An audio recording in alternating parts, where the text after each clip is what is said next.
Magandang tanghali sa inyong lahat at tayo ay nandito ulit sa taniman natin. Dito tayo sa farm. At ngayong araw ay araw bago magpitas bukas.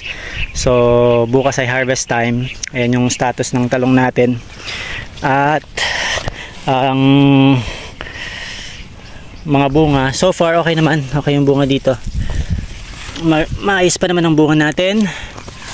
At kahapon umulan. Meron tayong natanggap na biyaya sa langit dahil umulan. Ay, makikita nyo sa ilalim may mga bunga. So may pitasin na tayo para bukas. So bukas pitas. Kahapon dumating yung bayad nung nakaraang pitas natin. So reveal natin mamaya yung presyo kung magkano yung presyo ng talong ngayon. Pero update muna tayo sa inyo ng mga ating gagawin. Tanghali na ngayon, alas 11 na yata to, alas 11 na, tinanghali tayo. Bumili na rin tayo ng gasolina, ayan, unleaded lang, nasa 5 liters yung ganong kalaki. Tapos sa sitaw natin, nakabili na rin tayo ng alambre, nasa 35 kilos yata to, nasa 2.9, 35 kilos, 2.9. Ang size nya nasa ano, 16, numero 16 yung kanyang kapal. Ito yun, numero 16. Ibabalag natin sa sitaw doon sa pinakataas nya. Pagdugtugtugin natin yung mga kawayan. Tapos nakuha ko rin yung pinagawa nating sprayer.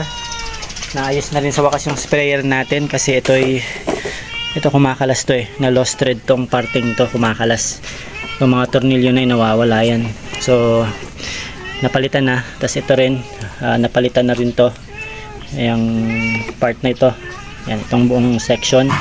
Tapos hose, ito na yung mga pinagpalitan. So yung hose pinalitan, carburetor pinalitan, tsaka itong part na to pinalitan. So binayad natin nasa 1,650 yung repair, 1,650. Ay, hindi pala to, saan na ngayon? Ito pala yung mga pinalitan sa atin. Carburetor, lining, hose, assembly, mechanic labor. So 1,650. Tapos yun nga yung alambre, 2.9. Bili tayo ng Nutri-Grow. Ito Nutri-Grow, nasa ano to, 300 ang Nutri-Grow, 300. Ay, hindi pala, 200 lang ang Nutri-Grow. Mura lang pala ang Nutri-Grow, 200. Gold Rush, bumili tayo. Nasaan ba yung resibo ko ng Gold Rush? Ba't di ko mahanap kanina meron. Hindi, nandito yun sa plastic. Pagkakaano ko pala, nandito yun sa plastic. Pinasok ko yun. Wala ka na yung yung resibo. Pero nandito yung kanina. Pinasok ko yun nawala ko na. Anyway, so itong East-West, ito itatanim natin. 1 kilong galante ng East-West. Sa 1,250 yata yan, 1,250. Tapos Gold Rush na 1,1. Bumili na rin tayo ng darak para sa baboy. So ayan, mamaya magbubutas na tayo ng doon ng plastic mulch para doon itatanim yung sitaw, pero lalagyan natin ng pabaon na abono. Ito yung lalagay natin, Dupos ng Sagrex. Yan yung pabaon natin. So pagbutas mo ng lupa doon sa plastic mulch, medyo malalim-lalim, lagyan natin na isang tansan ng Dupos. Tapos tabunan ng lupa ulit. Yun yung magiging baon niya sa paglaki. Tapos saka tayo magtatanim ng buto kapag nalagay na yung balag. Yun nga. So ayan, yan ang ating update. Tapos pag-usapan natin ang ating kinita nakaraan, tsaka yung mga nakaraan, yung presyuhan ng talong ngayon. So tuloy natin sa siguro Maya pagkatapos ko kumain, kain muna ako, tapos pag-usapan natin yung presyuhan. So balikan natin yung usapan natin sa presyuhan ng talong natin. So ito yung nakaraang pitas natin 4 days ago. Hindi, 3 days. 3 days ago. Kahapon ko ito natanggap. So pumitas kami ng July 4. July 6 makukuha mo na yung bayad eh. So ganun yung kalakalan. Na-explain ko naman yan sa nakaraang video, di ba? So ayan, naka-harvest tayo ng 72 kilos na talong. Good yan, 72 kilos. Ang presyo, 17. So, nakuha ng 1,224. Yung segunda natin, nasa 30 kilos. Letter S, yung segunda. 6 yung presyo niya. Nasa 180. So, ito ay total ng 1,404.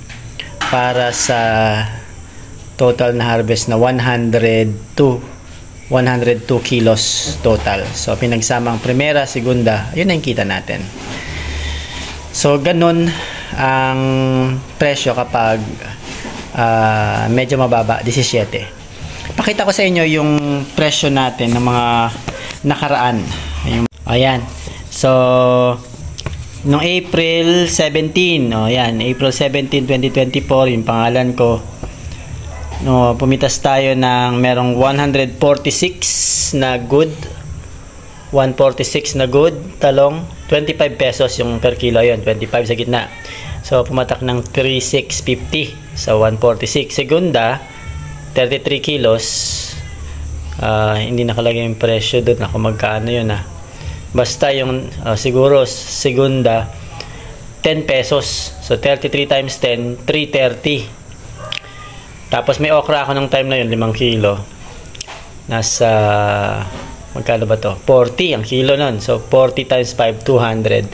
So kumita tayo ng 4,180 sa panahong ito, April 17. Yan.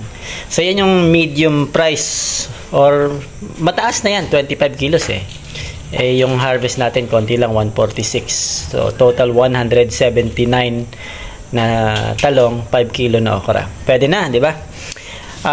Bumalik tayo ng Marso. Marso naman, maganda-ganda yung pitas natin. So nung Marso 16 ngayong taon, so nakapitas tayo ng 552